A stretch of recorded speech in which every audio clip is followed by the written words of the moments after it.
આજે આપણે લઈ જઈશું સુરતના પાલ હજીરા રોડ પર આવેલ પવિત્ર અટલ આશ્રમમાં કે જ્યાં વિશ્વનું અદ્ભુત 1751 કિલોનું પારદ શિવલિંગ ભક્તોને દિવ્ય શક્તિનો અનુભવ કરાવે છે। વર્ષોથી અડગ રહેલું આ ધામ માત્ર મંદિર નથી પરંતુ આસ્થા અને ચમત્કારનું પ્રતીક છે। તો આવો પારદેશ્વર મહાદેવના આ પવિત્ર સ્થાને કરીશું શ્રદ્ધાભાવથી દર્શન। શિવજી એટલે સમર્પણની ભાવના, બીજાનું સારું કરવાની ભાવના। શંકર ભગવાનના તમામ કર્મો માનવ જીવનને ઘણો બધો બોધપાઠ આપનારા સાબિત થયા છે। એ પછી સમુદ્ર મંથન સમયે હળાહળ વિષ પીને નીલકંઠ કહેવડાવવાની વાત હોય અથવા તો એક લોટા જળથી જ રીઝીને એક સરળ પરંતુ નિર્મળ સ્વભાવની વાત હોય, અને આ જ સરળ સ્વભાવના કારણે તો શંકર ભગવાન ભોળાનાથ કહેવાય છે।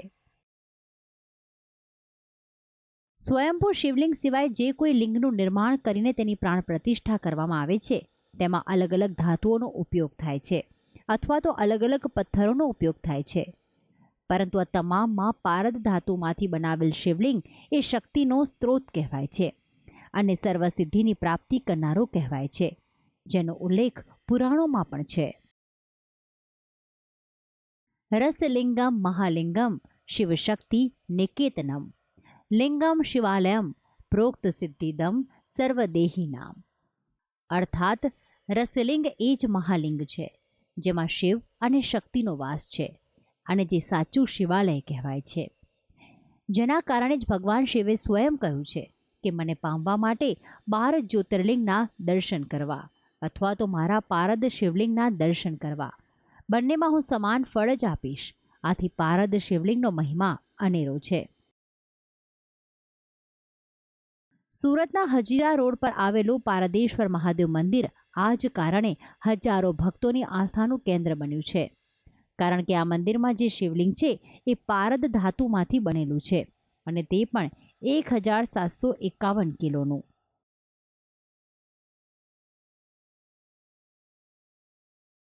શાસ્ત્રોમાં પણ પારદ શિવલિંગનું ઘણું જ મહત્વ રહેલું છે।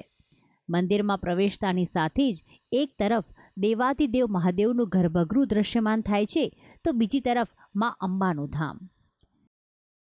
શિવલિંગ પર પાણી ચઢાવીને ભક્તોને હર્ષની લાગણી જરૂરથી થાય છે અને જાણે દેવાધિદેવ મહાદેવ તેમની મનોકામના પૂરું કરવાનું વચન આપી રહ્યા હોય તેવો ભાસ થાય છે। તો મંદિરમાં દેવાધિદેવ મહાદેવની સાથે સાથે શનિ મહારાજનું પણ સ્થાનક અહીં આવેલું છે।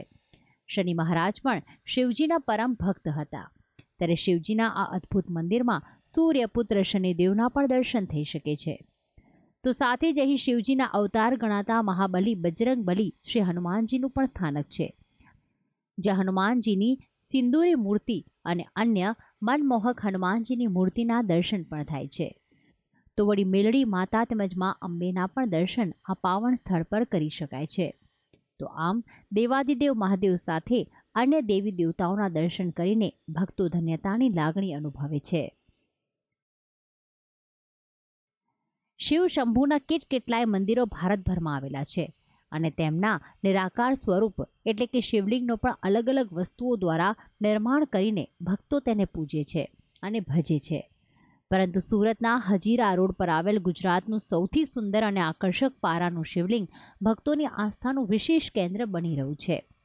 ત્યારે ભગવાન કેદારનાથથી લઈને જ્યોતિર્લિંગ કે અન્ય મહાદેવના શિવલિંગ અને મંદિરો છે, તેમના દર્શન કરવાથી જે ફળની પ્રાપ્તિ થાય છે તેનાથી પણ કરોડ ગણું ફળ પારદના શિવલિંગના દર્શન માત્રથી જ થાય છે। ભક્તિ સંદેશ, સંદેશ ન્યૂઝ, સુરત।